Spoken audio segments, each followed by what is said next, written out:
So hi guys! Ngayon nandito ako sa office natin and may naabutan lang naman ako na isang security guard. And ngayon tatanungin natin siya kung bakit niya sinimulan itong programang ito, di ba? At ano yung naging push sa kanya kung bakit niya sinimulan to. At ang naging experience niya na dito. So, ayun. Hello coach! Ayan. Yun. Ano pong coach ang ano nga po coach pangalan mo? Jojen. Jojen. Ayan. Hello. Ayan, my name is Jojen De Jesus. Yun nga, dati po ako security guard. Then yun, ano ko dito, bakit ako nandito ngayon sa opportunity na to? Siguro isa lang. 8 years ako bilang security guard. Tapos, alam mo yun, sa 8 years na yun, parang walang pagbabago sa sarili ko. Parang alam mo yun, paulit-ulit na lang siya. 8 years, 5 years na kasanlayo ni TM. Kaya, alam mo yun, siguro kailangan ko ng lakas ng loob na sumubok ng ibang opportunity. Kasi sa 8 years na yun, alam mo yun, 5 years na sanlayo ni TM. Sino ba yung hindi lalakas ng loob nun?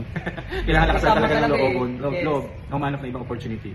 Kaya ayun, napunta ako dito sa ganitong opportunity ngayon. Ang mga na-experience na natin is, di ba, nagkaroon na tayo ng sariling sasakyan. Di ba? Then, nakapag-drive ng sariling sasakyan, nabili.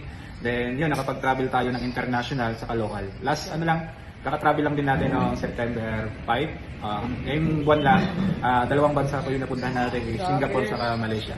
Yan sinasabi sa akin dati, yung dating SG, nakapunta ng SG. Singapore po yan, security guard in Singapore. Kaya, yun lang naman, di ba yung mga na-experience natin, bakit nilakasan ko yung loob ko na sumubok ng ibang opportunity. Kaya kasabihan nga, di ba, kung wala kang gagawin bago, walang magbabago. Kaya yun lang, thank you. Thank you po! So ayan, nalaman na natin ngayon kung bakit ang dating security guard ay nagdagdag ng kanyang pagkakakitaan. And ayun, sa mga nanonood nito na gusto rin na may mabago at may madagdag sa'yo, just message me, okay? Bye-bye!